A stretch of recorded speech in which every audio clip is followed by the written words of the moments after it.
सर्वसामान्यांच्या हक्काचा आवाज जागर जनस्थान।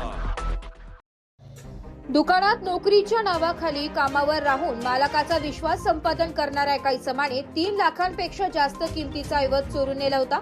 अडगाव पोलीस ठाण्याच्या गुन्हे शोध पथकाने गोपनीय माहितीच्या आधारे आरोपीला राजस्थानला जाण्यापूर्वीच ताब्यात घेत मुद्देमाल हस्तगत केलेला आहे। फिर्यादी शेषाराम वताराम चौधरी राहणार Govind pride Rajbihari link road Mhasrul Panchavati यांची जत्रा हॉटेल चौक आडगाव शिवार येथे स्वागत स्वीट मार्ट हे मिठाईचे दुकान आहे।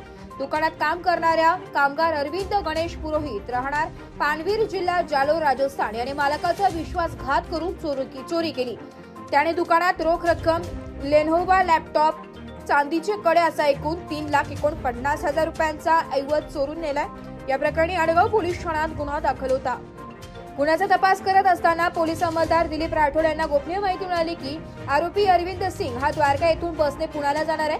ही माहिती मिळताच वरिष्ठ पोलीस निरीक्षक तसेच गुन्हे शोध पथकातील पोलीस हवालदार दादासाहेब वाघ, पोलीस हवालदार इम्रान शेख, पोलीस अंमलदार मनोज मोरे यांनी द्वारका सर्कल येथे सापळा रचला। तोंडाला रुमाल बांधून जाणाऱ्या आरोपीला संशयावरून ताब्यात घेतलं असता त्याने गुन्ह्याची कबुली दिली आहे। आरोपीकडून तब्बल तपासात 2,39,000 रुपये रोख, 90,000 रुपयाचा लिनोवा लॅपटॉप, 20,000 रुपयाची चांदीची कडे असा एकूण 2,69,000 रुपयांचा मुद्देमाल जप्त करण्यात आलाय। ही कामगिरी पोलीस आयुक्त संदीप कर्णिक, पोलीस उपायुक्त मोनिका राऊत, सहाय्यक पोलीस आयुक्त शेखर देशमुख यांच्या मार्गदर्शनाखाली वरिष्ठ पोलीस निरीक्षक प्रवीण चव्हाण, प्रभारी अधिकारी गौतम वाकळे यांच्या नेतृत्वाखाली गुन्हे शोध पथकाने केली।